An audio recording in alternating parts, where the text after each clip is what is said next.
board, and when I looked, I wasn't exactly sure. Then, I grew up in a household without a dad, and so I really didn't know sports and sports brackets, and I didn't know how things are supposed to be when you go to these things like process of elimination. I just didn't know. So when I seen it, it was like every MC versus me. And then I'm thinking to myself, well, do they ever battle each other today? Or is everyone battling just me? So I looked over to a gentleman that was there, and I said to him, I said, does anybody battle anybody? He said, nope, it's you all day. So I remember getting a grape juice, because that was my thing. Like, growing up in poverty, growing up, with my mom, and things were a little hard. A treat for me was a Welch's grape drink. It was something about that Welch's grape drink in that can that just did something for me. It was like a prize. It was something special. But for me, I mentally made it superpower, almost like spinach to Popeye. I said, I pop this drink, I could go all day. A little bit of grape goes a long way. So I would have the grape drink, and I would have a pack of grape now. That was my drink. Yeah, I had all my teeth then. I could rock now-laters all day. Now I get a now-later, I'm a little nervous. I suck it real long. But when you was young, you just bust right into it. So I get my grape drink.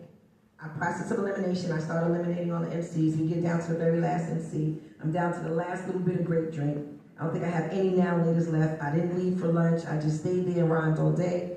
And I remember one of the judges saying, what does it take for her to lose? And I remember the other judges saying, there's no way she can lose. Like, the only way she could possibly lose is if she got a 4. But she's been getting 9s and 10s all day. So there's no way for her to lose, even if she lost her voice at this point, which was getting ready to happen because I've been rhyming all day. And she couldn't lose. So we battled. I don't know why they saved this MC for last. They should have threw him in the middle. Because I knew this was going to be easy.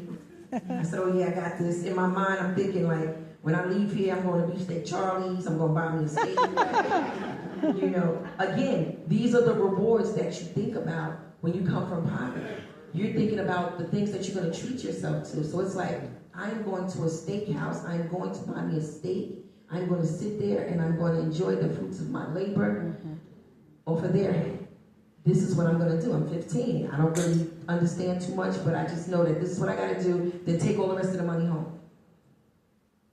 And they go through everybody's numbers. 10s, 10s, 9s, 9s, 9s, 10s, 10s, 9s. And they get to the judge and he turns it around and he says, 4. What?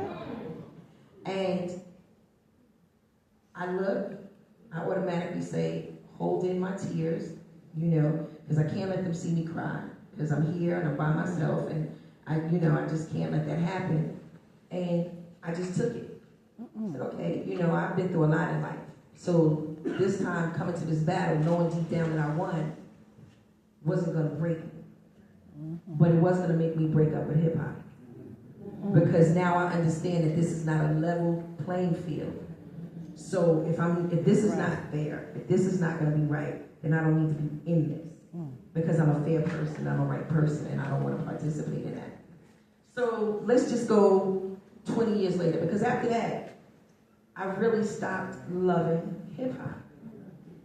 Because now I understand that there's more to this. There's a politics in this that I don't understand.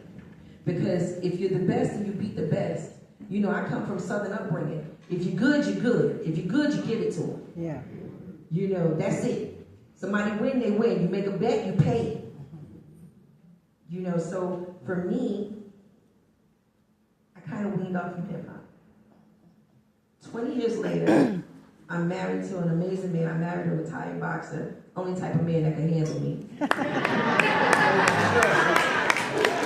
Bald head, bow legs, thick neck, y'all know.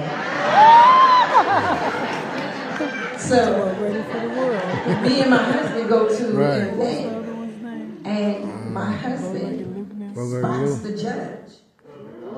Zeroes in out of nowhere. Like I'm just